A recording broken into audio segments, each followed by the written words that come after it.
자, 안녕하세요. 통합과학 시간입니다. 자, 오랜만에 이제 온라인 수업을 하는데, 이제 오늘은 어떤 것을 할 거냐면, 이제 한 친구들도 있고, 이제 실험을 안 한 친구들도 있을 텐데, 이제 여러분들이 이제 이온 결합과 공유 결합에 대해 헷갈리는 것 같아서, 소금과 설탕을 통해서 이제 이온 결합과 공유 결합의 특징을 알아보는 시간을 갖도록 하겠습니다. 자, 여기 보면은 6개의 이제 구멍이 뚫려 있는 판이 있고요. 선생님이 여기 물 2군데 넣어놨습니다. 그리고 여기에 이제 소금이랑 설탕을 조금 넣어주도록 할게요.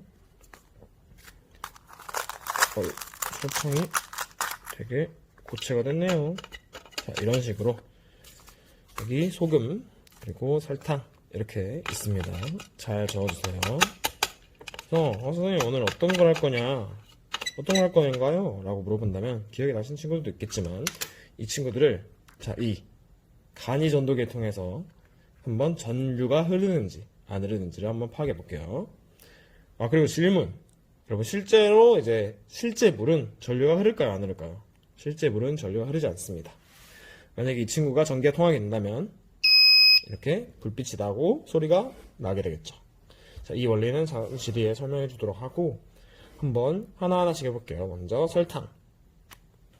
소리가 나나요? 안 나죠. 그다음 소금.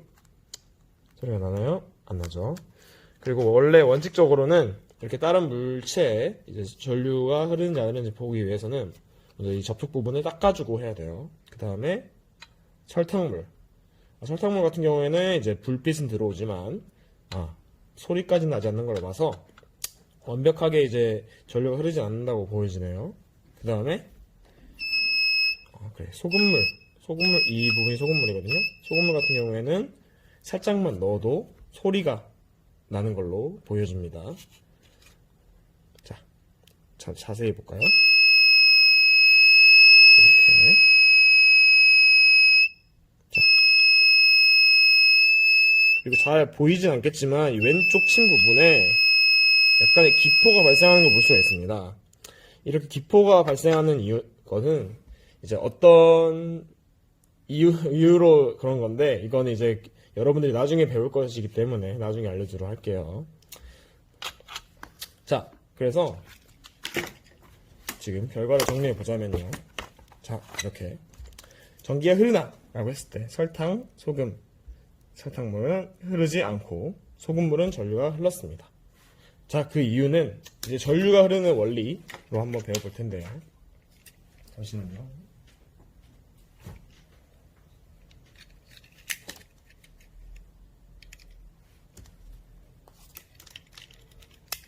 자, 여러분. 이렇게 이제 건전지와 전선을 선생님이 가져왔는데, 자, 이렇게 튀어나온 부분이 건전지의 플러스극,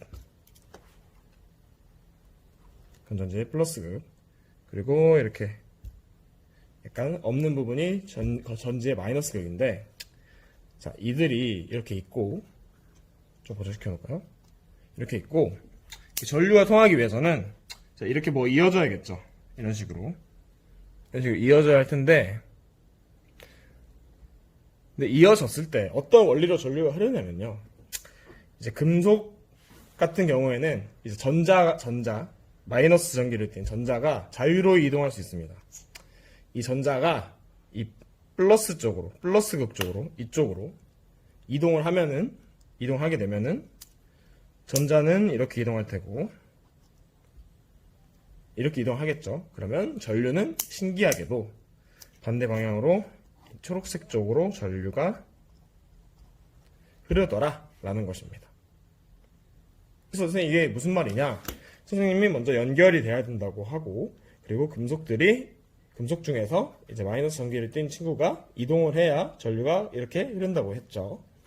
근데 그것이 왜 소금물에서 일어났느냐, 즉 소금물의 전류가 통하는 이유와 무엇이 같냐라고 했을 때 선생님이 잘 설명해 보도록 할게요. 일단은 소금에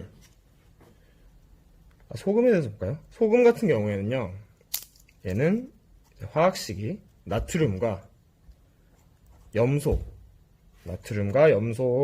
이제 합쳐져 있는 친구입니다. 염소.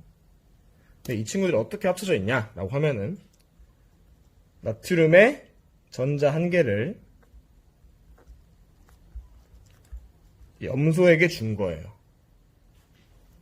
염소에 준 겁니다. 그렇게 되면은 나트륨 같은 경우에는 이제 양이온이 되고요. 전자가 하나 사라졌으니까, 마이너스가 하나 사라졌으니까 전체적으로 플러스 전기를 띠기 때문에 나트륨 양이온이 되고요. 그 다음에 염소는 전자가 하나 완성했기 때문에 반대로 음이온, 음의 전기를 띠게 됩니다. 근데 이 친구들이 평소에는 이제 결합을 하고 있다가 이제 물에 적히시게 되면은 이 친구들이 자유분방하게 돼요.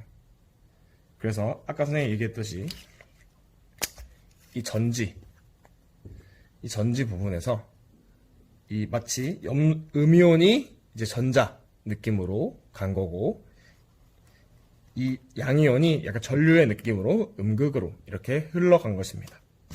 다시 한번 볼까요? 자, 이렇게 전자는 플러스 극 쪽으로 가고요.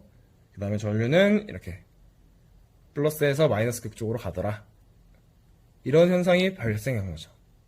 즉, 이온 결합의 특성이다 라고 볼 수 있겠습니다. 이온 결합. 공유 결합. 설탕은 종이 쳤네요. 설탕은 이제 공유 결합 물체로서 이런 게 없어요. 그냥 이런 게 없어요. 그래서 안 흐릅니다. 자, 그래서 이온 결합과 이제 공유 결합을 선생님이 어떤 모형을 가지고 비교를 해줄게요. 자, 먼저 이온 결합입니다. 자, 이온 결합 같은 경우에는, 자, 지금 보면은 잘 보이나요? 전박이 이 쇠구슬이 있고요. 그리고 전자가 좀 많은, 전자가 하나밖에 없는 이 그냥 말끔한 친구가 있습니다. 이 친구한테서 전자가 얼룩박이 친구한테 이동을 하고 이 둘이 서로 이렇게 결합을 한 게 이온 결합이라고 보시면 돼요. 그래서 물에 들어가면 이 친구들이 떨어져 가지고 얘가 전자가 하나 더 많으니까 마이너스 전기를 떼어서 전자 역할을 하고, 이 친구는 플러스 전기에 떼어서 전류의 역할을 하더라. 이렇게 생각하면 돼요. 아무튼 얘들이 이온 결합이고, 공유 결합 같은 경우에는 전자를 공유한다 그랬죠. 그래서 예를 들어 이들이 염소 원자라고 했을 때 서로 전자를 하나만 있으면은 원자가 안정해질 수 있거든요. 하나만 있으면 원자가 안정해질 수 있으니까, 잠시만요. 이렇게 서로 공유한 상태로 있는 것이 공유 결합입니다. 전자를 서로 공유했죠, 지금 보면은. 자, 아무튼 이런 식으로 우리는 이온 결합과 공유 결합을 이제 파악할 수가 있었어요. 할 수 있었습니다. 공유 결합의 이제 대표적인 예로서는 염소 분자가 2개 붙은 거, 또 이제 공유 결합 하나가 될 수 있고요. 산소도 공유 결합의 그게 될 수가 있겠죠. 이온 결합은 이온으로 나눠지는 이 소금이 가장 대표적인 예시라고 볼 수 있겠습니다. 자, 그래서 정리를 하자면 이제 이온 결합 물체인 소금은 그 자체로는 전류가 흐르지 않지만 이제 물에 녹게 되면은